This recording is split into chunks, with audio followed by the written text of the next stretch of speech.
evening, everyone, and thank you for joining us again for another episode of Unfinished Business. Tonight begins a series of shows to discuss a range of topics surrounding the 2020 election.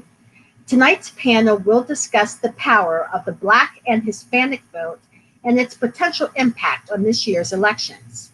Due to the coronavirus pandemic, this show is still being taped remotely to protect all participants. So I apologize for any sound issues there may be from individual microphones. But it's undeniable that Black and Hispanic voters are being courted by both parties and are essential to the November 3rd election. With that said, these two constituency groups are looking for more than just words. We are looking for policies that address our issues and obstacles to opportunities. 2020 could be a breakout year for the political participation of the Hispanic community, which is the largest minority group in the electorate at 32 million people. In 2016, Donald Trump won almost 30% of the Hispanic vote, which helped him win key battleground states such as Florida. With that said, Black voters make up at least 20% of all Democratic voters, according to 2018 data from the Pew Research Center.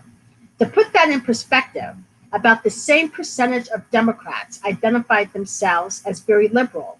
Additionally, just slightly more Democrats are whites with a college degree than are Black, per the Pew Research Center.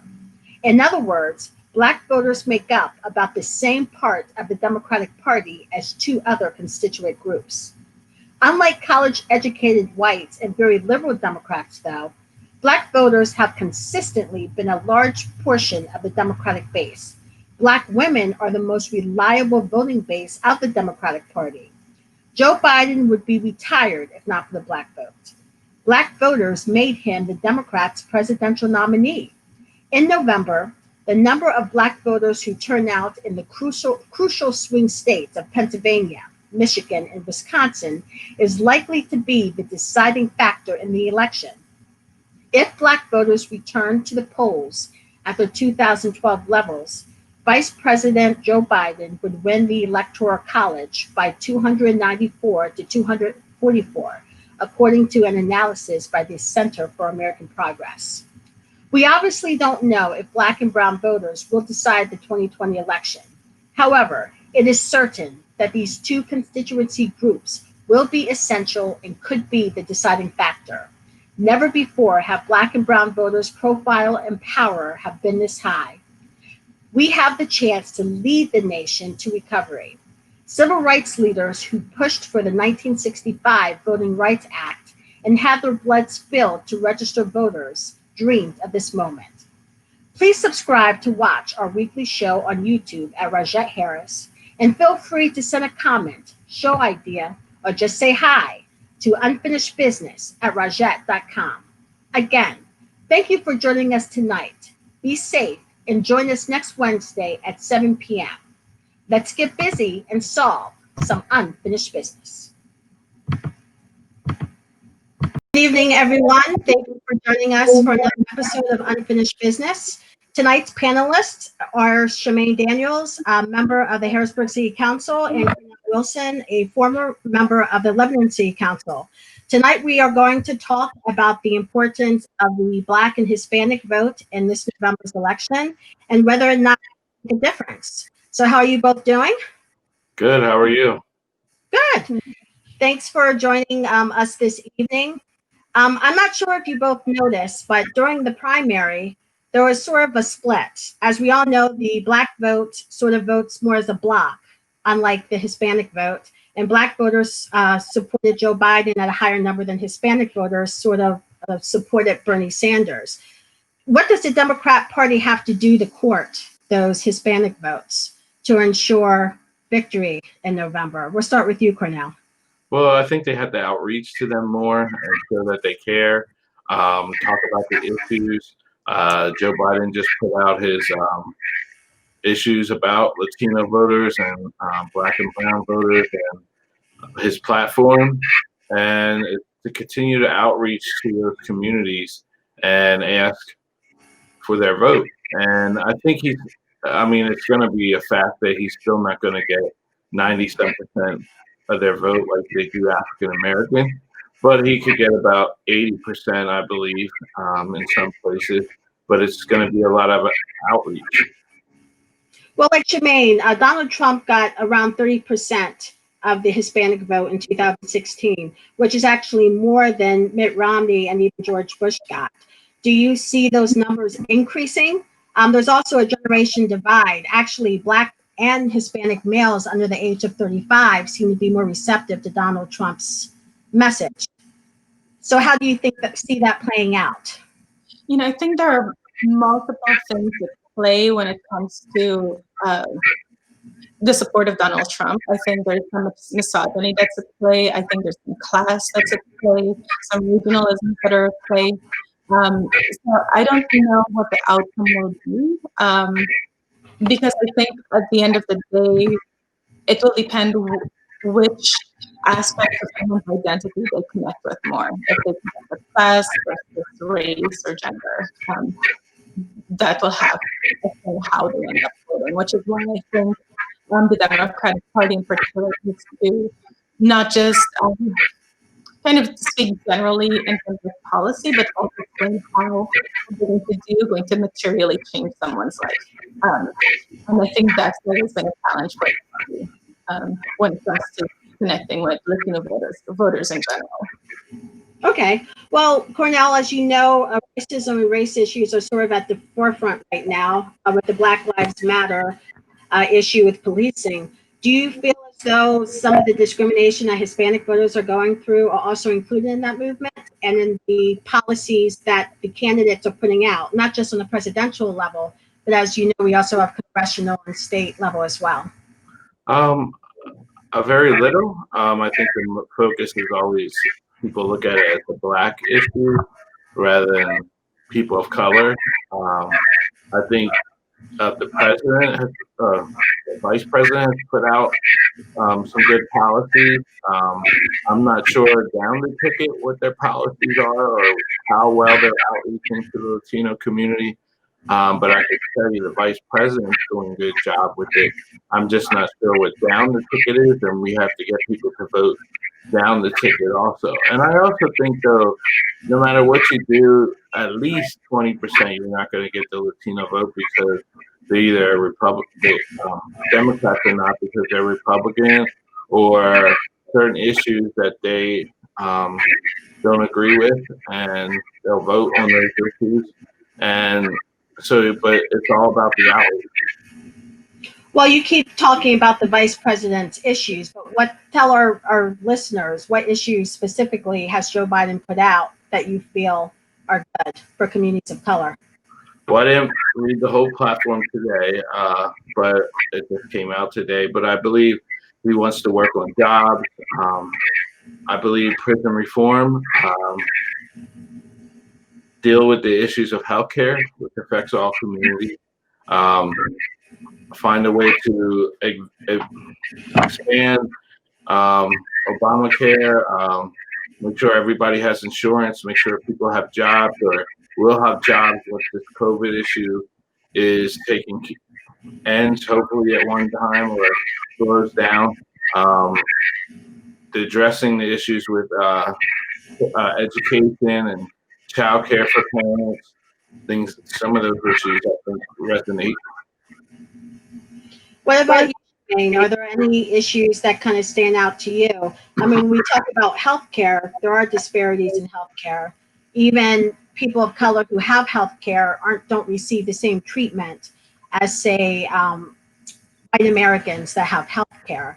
So I'm trying to get a little bit more into depth as far as what are some policies or what are some issues that the Democrats or even Republicans should be talking about to sort of attract voters to vote for them in November? Well, I think it's hard for them to have a policy that attracts voters between now and November. I think they need to be consistent with their message, talk about how they're going to be including members in the Latino community in very meaningful ways. But for a lot of the Democratic platform, there have been so many years of Latinos being an afterthought, whether it's in policy or implementation of policies. So I could give you an example. Part of the reason the Latino community is so hard hit with COVID because the contact tracing started months after freedom because we didn't have tracers who spoke Spanish, right? So they were kind of just added on, but maybe not much, depending on the state, really. So I think Democrats need to show a little bit of humility, like kind of saying, hey, we haven't gotten it perfectly right, but we're willing to put the work and effort into making sure that you're included at the table on discussions of policy. For the Latino community, affordability of healthcare is a big deal. For the Latino community that's in agricultural areas, a lot of the poverty-related policies that affect rural communities affect them too. So I think being really nuanced about how our policies affect people directly, right? I think we have a tendency to lump Black and Latinos into issues that are only urban, but we know that Black and Latinos are in rural areas or suburban communities, and because of that, the way we talk about the issues as a party, we kind of leave out Black and Latino voters who are not in urban areas, but only talking about issues in an urban way. Talking about issues like Black and Latino issues. So I think recognizing the diversity in geography, class, education, is really important.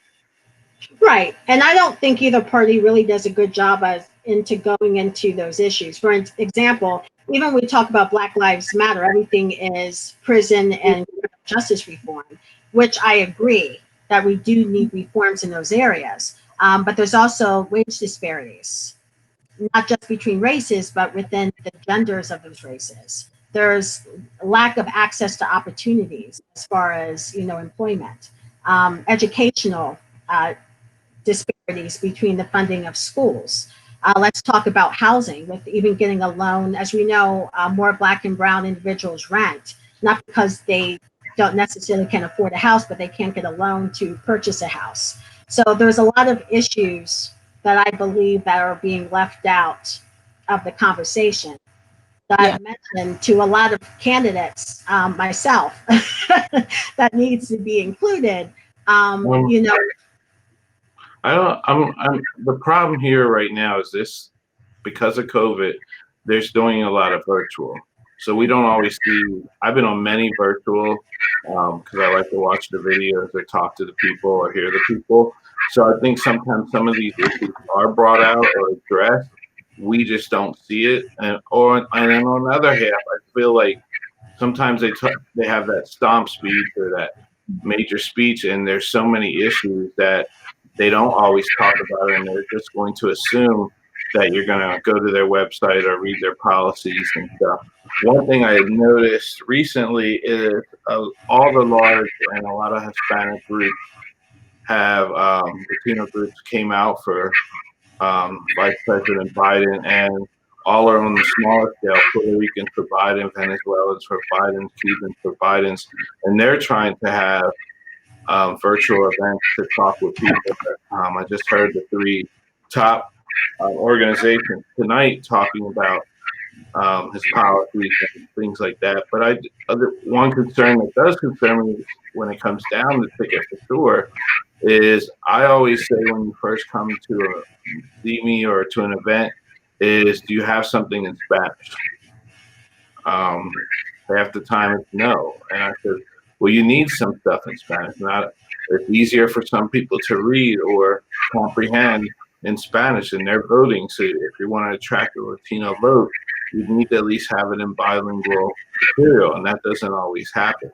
And you need to get out in them communities where Black and brown last, and for at least for the top and down the ticket, because less people vote down the ticket, is you're going to need African Americans to turn out. I just saw a chart a couple months ago, is if more African Americans would have turned out, Hillary's chances would have been better in Pennsylvania, Wisconsin, and some other states.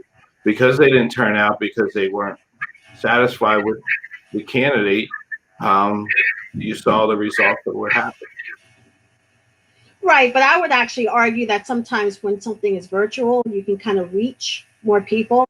I can't speak for the two of you, but sometimes in-person events have the same 20 or 30 or 50 people that you see all the time versus taking out digital ads. Secondly, African Americans did come out for Hillary Clinton at 80 something percent. Now, no, it wasn't 90% like they did for former President Obama, but we can't really compare. Well, no, but at that 90%. Obama. But we can't always put all of the blame onto one group of people. And a campaign and a candidate needs to reach out to a person and tell them why they deserve their vote. And I think Cornell's emphasis on like local races is important because I think at the end of the day too, presidential campaigns are national. The platforms have to be broad enough that they can run, their campaigns across multiple states and whatever. So where you get the nuance comes from the local officials, right? And if local officials are ignoring certain constituencies or not explaining, when Biden said affordable healthcare, that's what it means for a person in Harrisburg, right? When Biden talks about infrastructure, this is what it means for someone who is in Harrisburg. And I think, people really need to be fully invested and fully in across the ticket, including voices, diverse voices. So I think that's kind of a major role for the local politicians, local candidates, translating what a national campaign platform will mean at the local level for the constituencies.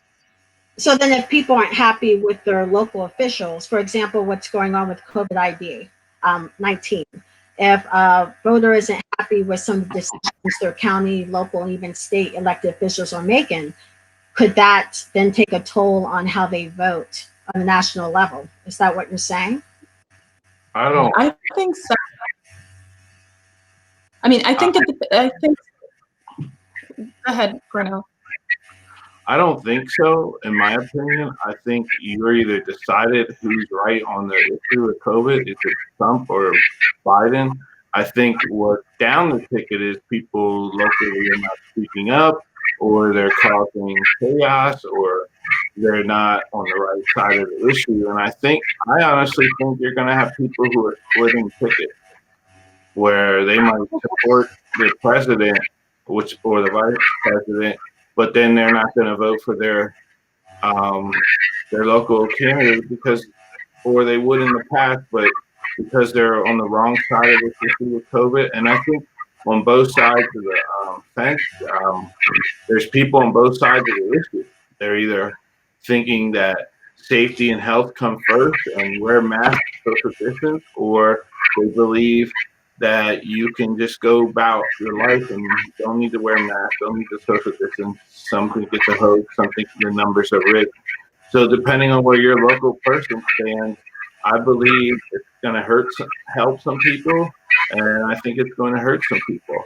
And they have to realize what their community wants, because they're already going to lose votes to begin with, because for some odd reason, people don't go all the way down the ticket and vote. I mean, the numbers prove that. They always in the past. I also think, though, you could say which candidate is really talking about the issues and reaching out to Black and brown folks. I believe I've been on a lot of Zooms, and there's a lot of people representing the vice president and talking for him. I'm not seeing what's happening on the other side, so I can't really speak on it. But I'm a little worried, because I think at least in the Hispanic vote, he's going to get a nice chunk of vote. And the other group that we forget to sometimes speak about, who's another fast-growing community, is the Asian vote. And the Asian vote is waiting for vice president to spoke out, and they're waiting for vice president to pick a running mate. And if he doesn't pick the right running mate, he's going to be really affected in that community. I just feel that they're waiting to see it. Are you going to pick someone that we like or represents us or feel comfortable with, and we'll see next week. But that's a large growing in certain states, battleground states, that could affect the race. I mean, some of them battlegrounds were close. I do think this race is close. I don't believe polls. I don't believe the polls that are somewhere 10 points, 11 points apart. I just can't believe that's true. I mean, sometimes I hope, but I don't believe it's true. I believe people are still deciding. People are still saying, do I stay with what I went with before? Or some say the lesser of two evils. And I think the vice president's pick will help make up some people's minds. Well, you brought the vice president pick. As we all know, during the primary, he won the nomination due to the black vote in the early states and Super Tuesday. He lost every state until he got to a state with a sizable black population. That's just a fact. So, do both of you think that he needs to choose a woman of color then on his ticket? I do, yes, because I believe a lot of the states that he won with the black vote is also states he won't win in the general election. Is one, he won't win many of the states down south. I mean, Georgia might be a chance. Florida might be a chance, but the rest, I don't believe he will win. So he has to make sure he gets the black vote in places like Pennsylvania, Michigan, and Wisconsin, whatever's there. He needs to make sure he gets 90-some% of that vote. I also think that, they were loyal to Joe, but that doesn't mean they're going to be loyal. They're hungry for, I believe, a black woman. And I believe, in my opinion, if it was Kamala Harris, she doesn't just reach out to black women, she reaches out to Asians. And that's who they want, or a lot of them want. That's who they're speaking about. But we'll see. And like when people talk about they have issues, they all have an issue. I mean, I don't know anybody who ran for office that doesn't have some issue that people can bring up. I mean, you all have something or a vote or something to talk about. I just think that he can't just think automatically he got it with the black community, because he needs to make sure the black community turns out, one, and turns out in the states he needs to win the electoral college. This is not about popular vote.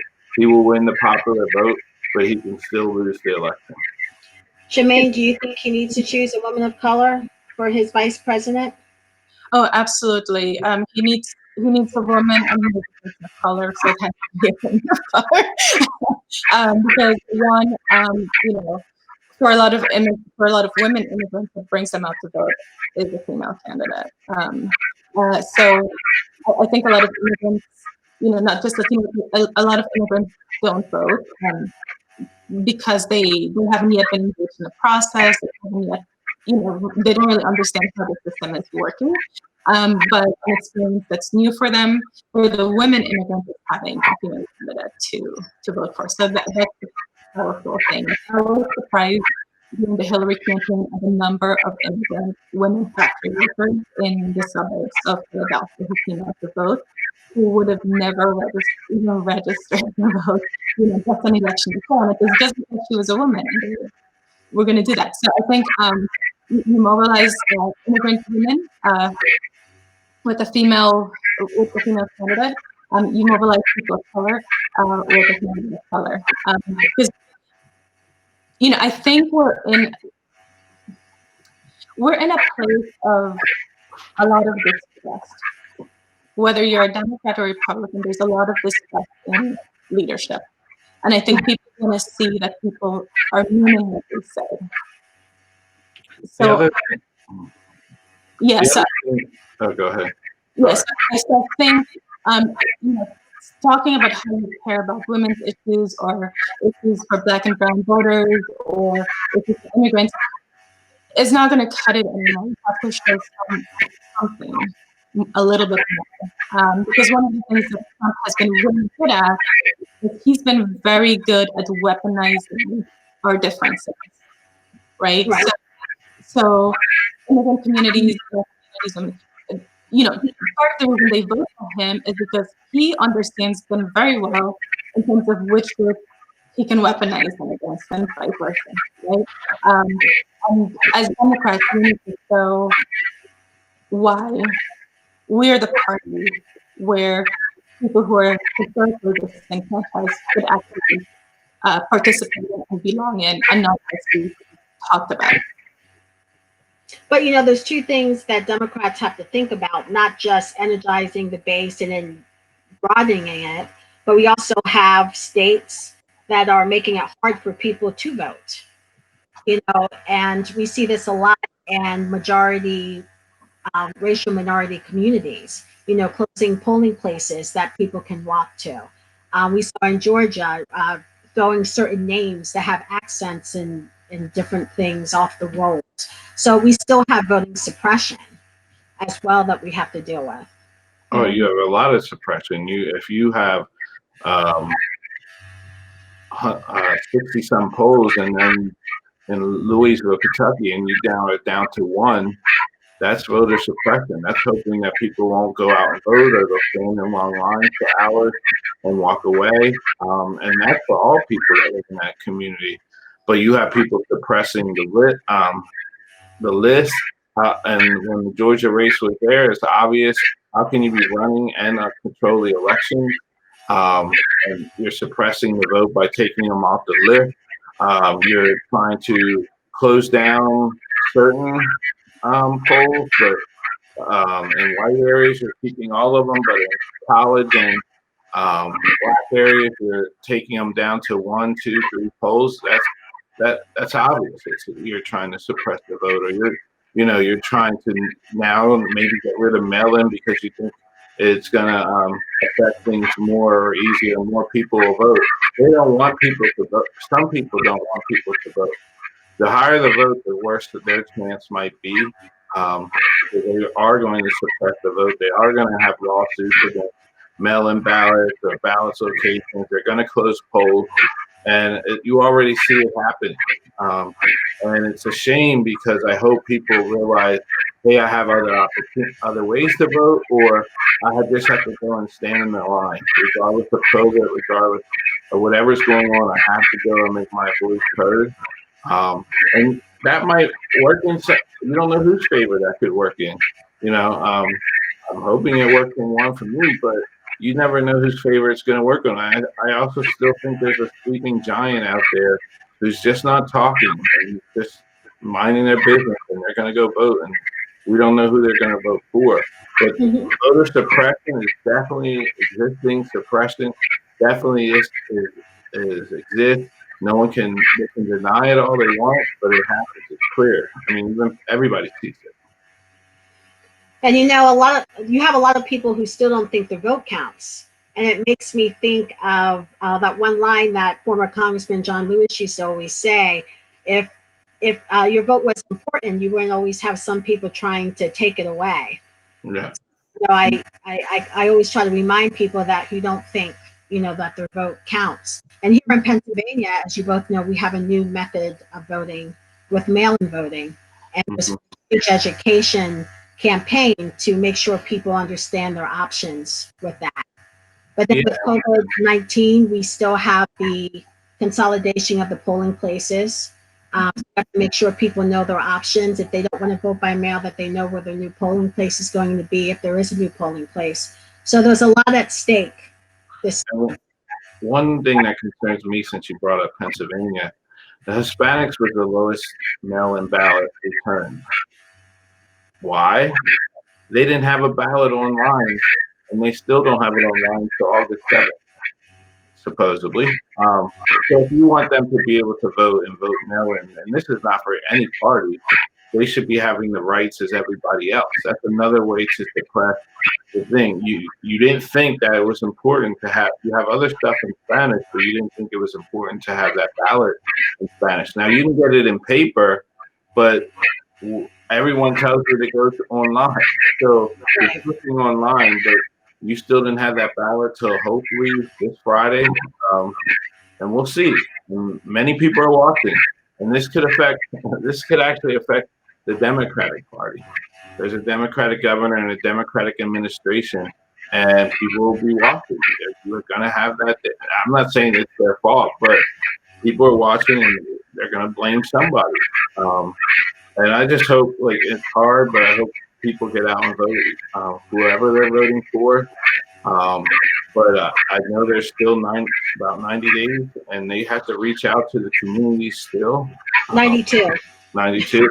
They still have to reach out to the communities and say why you should vote for me, Right.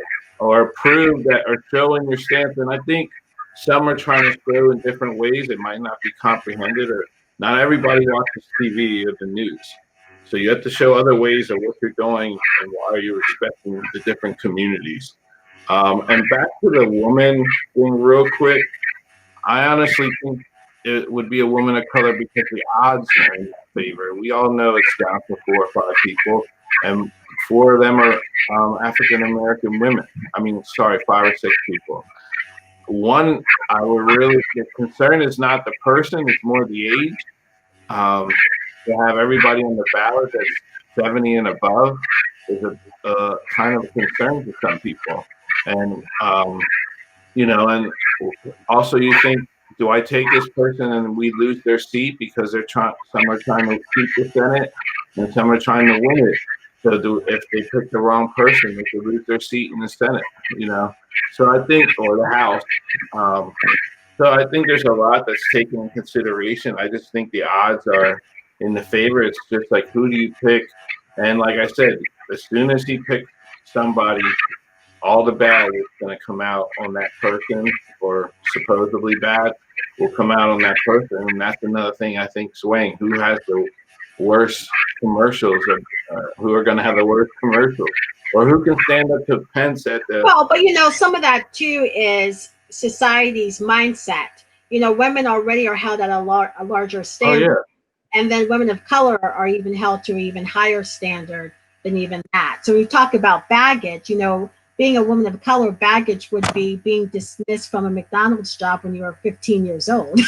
Oh, yeah. Or you might have a hair out of line. We all remember Vice President Biden when Barack Obama first came on the scene. Remember his comments. He's smart and articulate, but he still was the vice president nominee. If that would have been reversed, I think things might have been different. So we have to look at the different standards of things. Oh, I think the same. We only have a few minutes left, but Shamaine, I want to touch on something real quick with the census. As you know, the census is important, not just with the redistricting, but it gives funding to communities. I'm sure you've heard that the census is going to be shortened this time. Instead of ending in October, it's going to end a month earlier in September. And I would argue that communities of color have the most to lose, if not counted. I don't know if you have a take on that decision at all. Well, yeah, that is the case, especially in light of COVID, right? I think one of the things that happened with COVID is that it's made everything take longer to do, take longer to process. Right? If a census goer before could just walk from one house to another to verify census data, they now have to go sanitize themselves in between, right? So everything is taking longer. So the impact isn't just in 1 month. In COVID time, probably closer to lots of 2 months worth of data gathering, and that's a significant problem here in Dawson County. The return rates are still very low compared to the statewide average. We also have the highest poverty rate, right? But this is kind of what I talk about. Like, when Trump began his raids, that was one of the first, his immigration raids. Central Pennsylvania was really affected by them, but the Democratic leadership didn't do anything or didn't really say anything. So they allowed those raids to happen. The communities knew that the Democrats really didn't have their backs anyway. Right? So if you're an immigrant, I think Harrisburg is 19% Latino, and I think the percentage of that is immigrant, non-immigrant. But if you know that you're maybe taking a risk, especially in this administration, by turning your information in, And you know that you don't have, there is a party that has your back counterweight the animosity that you're experiencing from the other party, you're just going to not get involved, right? And I think that's where a lot of Latinos and where a lot of people, immigrants, are. They're just like, this isn't, why am I going to get involved in a fight when I can't fight these Republicans and Democrats are going to fight for me, so I'm just going to shut them out and stay home. And I think, you know, we're seeing the Democratic Party's lack of time in supporting immigrant communities and Latino communities during the race having a consequence now for this census. And then it's going to be our community, the Democratic cities, that will suffer a lot in terms of the census numbers. Okay, well, I just have one last question for both of you then. Will the Black and brown votes be a deciding factor in the November 3rd election? Yes or no? Definitely. No doubt. Yeah, and not just in those urban places, but in those rural areas. The 10th district, the 10th congressional district has 6.1% of their voters are Hispanic, and that's going to be a very tight race, right? So the Black and brown vote will matter in every district, whether it's a majority or minority.